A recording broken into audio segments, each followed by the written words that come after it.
The headlines tonight: Anambra House of Assembly passes 22 state revised budget. Verification and enumeration of tricycles and commercial vehicle operators in Anambra ends July 17.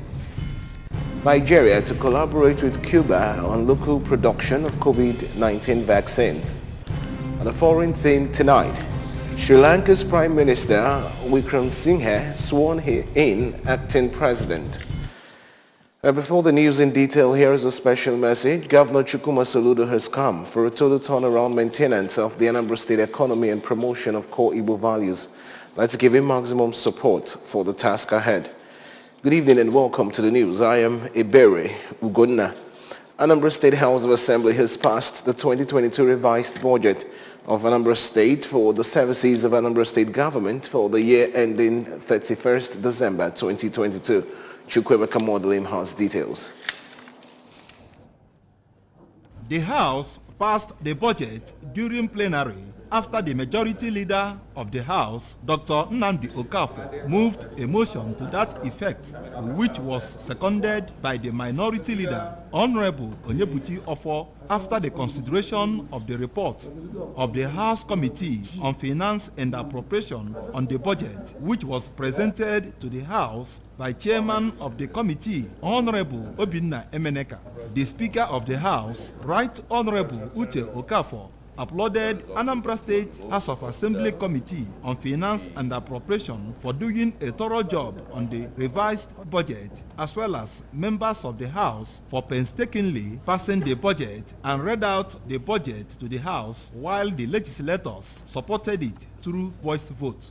Earlier, the chairman of Anambra State House of Assembly Committee on Finance and Appropriation, Honorable Emeneka, presented the report of the committee before the passage of the 2022 budget, which recommended that the present administration should ensure that the list of roads to be constructed in Anambra State should be specific and cover the 30 constituencies in Anambra State, that funds should be released to ministries, departments and agencies for optimal budget performance, while proper scale of preference should be adopted by MDAs during budgeting in order to achieve a realistic budget, among others. The 2022 revised draft statement was presented to this Honorable House and was referred to the Finance and Appropriation Committee for necessary legislative action.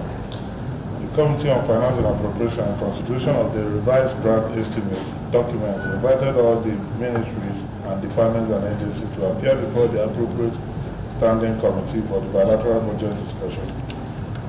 This was successfully concluded and reports of the outcome were subsequently turned into various committees as I mentioned earlier. The total budget size for the 2022 budget estimate as arrived at the committee was 169,621,744,131 naira. This amount is made up of the 61,375,259,671 of the recurrent expenditure and 108,246,486,470 of the capital expenditure. In his reaction, the member representing Orumba North constituency, Honorable Emeka Afoka, described the 2022 revised budget as a budget of economic recovery which will turn Anambra State into a livable, prosperous, smart megacity, while his Njikoka 1 constituency counterpart, Dr. Timothy Ifedioramma, noted that it will enable the state government to function well. From the State House of Assembly, it's been Chukwemeka Modelim, ABS News. Anambra State government has given July 17 as deadline for the ongoing verification and enumeration exercise for tricycles, shuttle buses and other commercial vehicle operators in the state. This was disclosed at a joint media briefing by the Ministries of Transport, Trade and Commerce, Information and the Anambra State Internal Revenue Service at Government House, Oka. AG Cabinet reports. For transport, Barrister Party Godike, studies carried out by the state government indicate that, for instance, keke riders paid as much as 2,000 naira on a daily basis to all sorts of revenue agents, which government intends to eliminate in a very transparent manner. Dismissing daily collections as not being cost-effective and astronomically high for the government, Barrister Igwebike said that 600 naira per day covers the charge for using Anambra roads and maintaining the various government parks, and recalled that for 4 months after inception, the present administration did not collect revenue from them in preparation for the new tax regime. While explaining that the fund would accelerate development on Anambra roads and parks, Commissioner Igwebike said that if the verification and the enumeration exercise is successful, every commercial vehicle operator can be easily tracked, which amounts to a win-win situation for everybody. She stated that people alleged to be collecting revenue illegally are now under government radar and advised them to retrace their steps or face the full weight of the law. One of the things that they told us was that the government should ensure that the illegal revenue collectors should be pushed out of the road, and it keeps reoccurring. And we've given them the assurance. In fact, they've told us, behind closed doors, some people said, well, it might be the unions or their leadership, or there's this collection that is done by the Sons of the Soil or the PGs, and all those various people that are being alleged to be doing this illegal collection. They are now in our radar, and it is in their best interest to stop what they are doing, which they know is not right. Their members have assured us that if these people will leave the scene, that no matter what the government is asking them to pay, they can afford to pay it and smile while paying it. On the news making rounds that market levies were increased by the state, the Commissioner for Trade and Commerce, Mr. Obinna Ngonade, dismissed it as lies, stating that fees paid across markets in Anambra have remained the same. Also speaking, the Commissioner for Information, Sir Paul Nwosu, informed the public that the state government will continue to give out adequate information to the public regarding its policies. According to the chairman of Anambra State Internal Revenue Service, Mr. Richard Madiebo, the exercise was supposed to last for 4 weeks from the date of announcement and launching by the governor, but was extended by 2 months. Mr. Madiebo noted that the new tax regime was introduced by the present administration because he wants to create an economy which is at par with what is obtainable across the world, as well as eliminate touting in the state, while pointing out that the goal is to create a digital structure around taxation so that people can pay direct to the government and eliminate loss of revenue. The AIRS boss explained that the resolution was based on an agreement with stakeholders after a series of engagements. You get your permit to operate, you get your sticker, you enjoy discounted amounts, and you also get your savings. You can drive into any government park, like I said, to load and offload. You will be protected by government on this issue of touting, which we have started working very hard to handle. I can tell you that across the state, from what the security team is saying, a lot is being done in that regard. Press Secretary to the Governor, Mr. Christian Aburime, among other senior government officials, were in attendance at the briefing. The Awka Capital Territory Development Authority (ACDA) has demolished structures in Amobia, Awka South Local Government area, erected on a stretch of land belonging to Anambra State Government. The structures were demolished after the expiration of eviction notices issued to the illegal occupants by the government agency. Correspondent Daniel Ezigwe reports. According to authority, was said to have been duly acquired by Anambra State government with due financial settlement paid to previous owners, said to be a collection of families. In an interview, the managing director of Awka Capital Territory Development Authority, Venerable Amechi Okuosa, said that it has become a common crime for illegal developers to encroach on government lands and even go as far as selling them to unsuspecting buyers. Venerable Okuosa noted that it is a criminal offense to encroach on government property, insisting that his office is determined to not just follow up on proper development control measures within the 22 towns under its jurisdiction, but ensure that these development moves follow due government-established benchmarks. The ACTDA boss also noted that the authority is strict in both monitoring and control, taking into cognizance the development principles of the present state administration led by Governor Chukwuma Soludo. It is a criminal act, it's a criminal offense for any individual or community or group of individuals to take laws into their own hands. Most of the land that we are having issues with now were legally and officially acquired, and the due compensations were paid, and other emoluments that do follow the legal acquisition of lands. We are using this opportunity to warn other individuals or group of individuals or communities or land speculators that will take pride in getting into government land that is not business as usual. We have started demolitions within my own territory of Awka Capital Territory, which is 22 towns, and we are taking them one step at a time. But know that wherever you are, even if you've put structures, no matter how big they are, no matter how large they are, in a government land, in a piece of land that is illegally acquired, based on encroachment, we are going to remove those structures. And not only removing them, we will hold you liable to pay for the cost of the removal of those structures. Awka, Daniel Ezige, ABS News. Nzuko Okija N'Awka has expressed appreciation to the governor of Anambra State, Professor Chukwuma Soludo, for appointing their own Mr. Chido Obidiegwu, an illustrious son of Okija community, as the managing director of Anambra Broadcasting Service, ABS. The association, made up of Okija people living in Awka, appreciated the governor during a court visit to the MD of ABS in his office in Awka. Correspondent Emmanuel Okonkwo reports. The president of Nzuko Okija N'Awka, Professor Izuchukwu Obiade, who led members of the organization on the visit, while thanking Professor Soludo for considering Mr. Obidiegwu competent and worthy for the position, assured that their brother will deliver on his mandate, as he has over the years proven his mettle through selfless services and commitment to community development. Express our appreciation and thanks to the Executive Governor of Anambra State, Professor Charles Chukwuma Soludo, CFR, for this great opportunity, identifying one amongst us from Okija to head the Anambra Broadcasting Service as the Managing Director.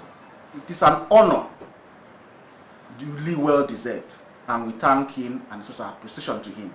And at the same time, we are promising him that, knowing our brother, his antecedents, his track record, that he should be rest assured that the job, the task he has given him as the Managing Director of Anambra Broadcasting Service will be done with utmost care, and his aim will be achieved. On their part, some members of the organization, including Chiefs Obunikem Asuzo and Louis Chukwukele, felicitated with the ABS boss on his recent appointment and expressed the belief that he will make the governor and Ndi Okija proud by taking ABS to an enviable height in no distance time. Responding, the managing director of the ABS, Mr. Obidiegwu, thanked the group for identifying with him and assured not to disappoint them. He reminded them that the present administration is committed to transforming Anambra into a prosperous and livable state, and encouraged them to support government's programs and policies for the realization of the lofty vision. One critical thing that he keeps telling us: when we see something, say something, or in fact do something. There are phone numbers that that are available that we ought to call when we see something. We're going to give you those numbers or we'll leave if you don't have the number, so that we all, if that's the only way, we also have to contribute to being part of the solution. So I want to thank you very much, and then I promise that I'm going to be part of this meeting. From the ABS corporate headquarters in Awka, I am Emmanuel Okonkwo, reporting for ABS News. Considering the high demand of skilled manpower in the present Nigeria economy and to drastically lessen dependency on white-collar jobs, The Center for Entrepreneurship Development, Federal Polytechnic Oko, has organized the two-day Entrepreneurship Exhibition and Business Summit 2022. The event held at the Polytechnic Auditorium is the first of its kind, aimed at teaching students how to write business plans, starting and managing successful business ventures, and engaging on business expansion. Correspondent Emmanuel Chibata reports. We have tea, yes, chocolate. The rector of the Polytechnic, Dr. Francisca Nwafulugo, and the management team were taken round the arena by the director, Center for Entrepreneurship Development, Dr. Ifeoma Ubo, to see the center's products and how they were produced. Declaring the event open, Dr. Nwafulugo urged students of the institution and youths to put keen interest and commitment in learning and developing skills that could create genuine and sustainable business ventures, which is capable of gaining them respect nationally and internationally. She noted that the Polytechnic is at the forefront of functional entrepreneurial development, adding that the aim of any entrepreneurship scheme is to promote skill acquisition and development rooted in capacity building and self-sustenance. Congratulating the commitment of the center's director and staff for hosting the event, Dr. Nwafulugo explained that the program will tackle poverty extensively by ensuring that a greater number of the adult population are economically engaged in a productive venture. I want to congratulate the director of this unit, Dr. Ifeoma Ubo. So I am particularly delighted that Federal Polytechnic Oko is in the forefront of this innovation. We already have a working entrepreneurship development center, and it is the goal of my administration to make it quite political. The aim of any entrepreneurship scheme is to promote skill acquisition and development, which is the root of capacity building and self-sustenance. The Director, Entrepreneurship Development Center of the Polytechnic, Dr. Ifeoma Ubo, explained that the workshop would teach students how to start up and manage successfully small business ventures in order to make them independent of government employment that is not forthcoming. I've been organizing exhibitions here, but this time around we decided to add the workshop. So we decided to add workshops so that we can teach these students especially how to write a winning business plan, because most of grants that they can access, before they do that, they need to know how to write a good plan, business plan. In his speech, a resource person and one of the U.S. representatives in Africa on youth development, Engineer Prince Nwankwo, who lectured the students on business management, expansion and business plan, described youth unemployment in Nigeria as a looming catastrophe, regretting that thousands of graduates who are produced on a yearly basis by various institutions roam the streets in search of non-existing jobs. He called on the students to be attentive to the lecture in order to be productive outside classroom. An entrepreneur is a person that refused to be paid just 12 times in 365 days. By starting a business, one, to solve problems, satisfy people's needs, while taking most of the risks and also enjoying most of the financial reward. The Deputy Rector, Administration, Dr. Kenneth Ezekwe, Deputy Rector, Academic, Mr. Uche Onyebu, were part of the event. Highlight of the event were a presentation of award and portraits to the Rector and management team, and questions from students on how to start and expand businesses climaxed the event.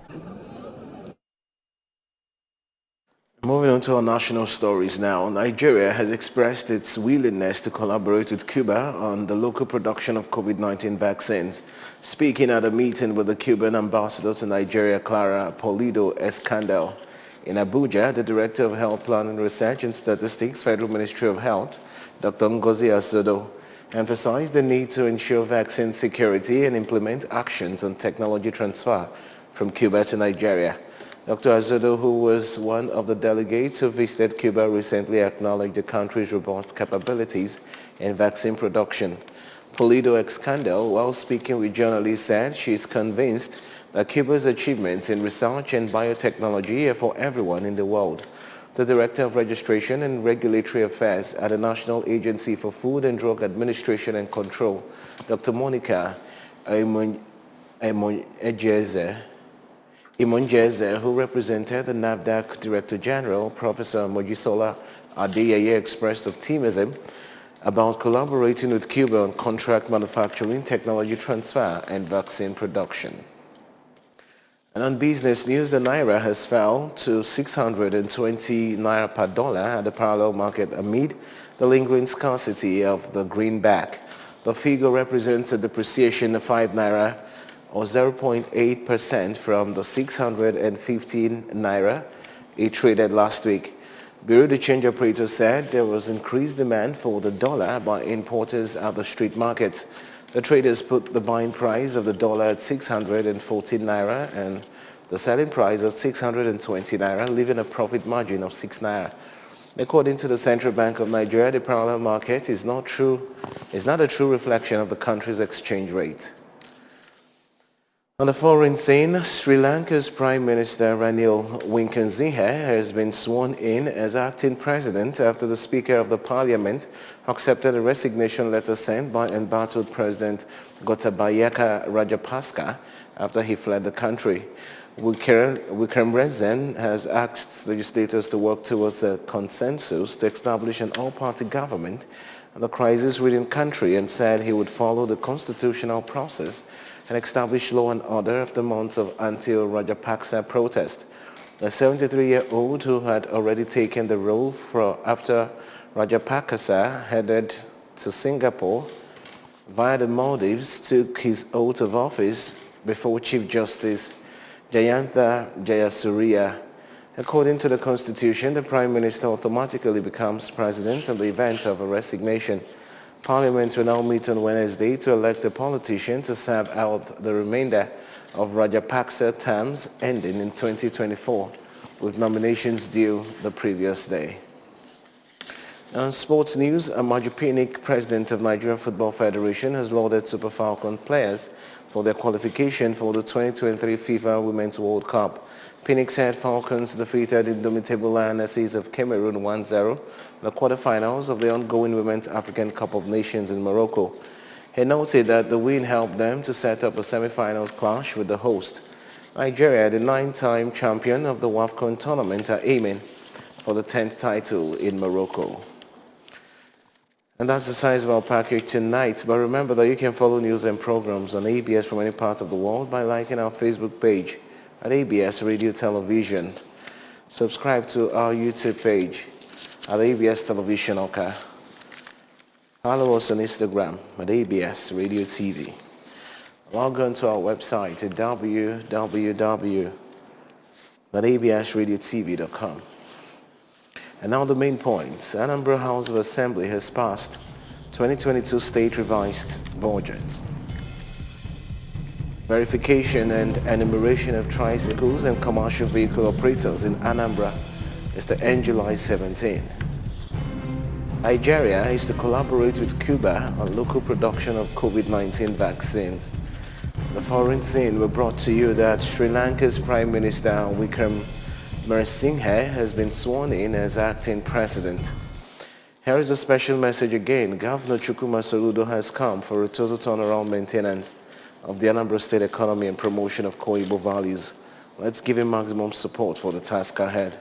And that's the size of our package tonight. Many thanks for joining the bulletin. I am Ebere. We'll go and enjoy the rest of your evening.